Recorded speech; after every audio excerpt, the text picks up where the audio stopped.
लग्नानंतर होईलच प्रेम मालिकेच्या पुढील भागामध्ये आपण पाहणार आहोत की विजय रम्यासाठी पार्थ बरोबर भांडत असतो आणि पार्थला म्हणत असतो की एवढ्या चांगल्या घरातला मुलगा तू, एवढे आईवडिलांचे चांगले संस्कार तुझ्यावरती, मग एवढ्या चीप गोष्टी करतो कशाला. मग पार्थला खूपच राग येतो आणि तो विजयची कॉलर पकडतो आणि म्हणत असतो की आईवडिलांवरती जायचं नाही, एकदा सांगतोय.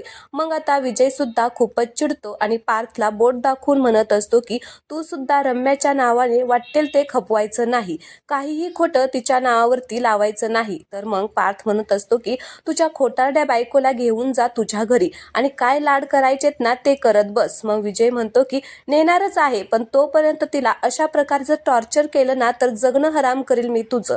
असं म्हणतात पार्थला खूपच राग येतो. मग आता दोघे जण जोरजोराने भांडायला लागतात. आता एकदम मारामारीच करायला लागतात. मग सगळेजण सोडवायला येतात तर मानिनी मध्ये येते आणि म्हणत असते की काय चाललंय तुमच्या दोघांचं.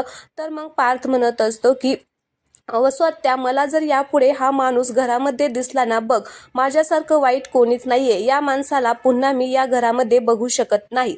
व स्वतःला असं म्हटल्यानंतर खूपच राग येतो. काव्य सुद्धा पार्थकडे आश्चर्यानेच बघायला लागते.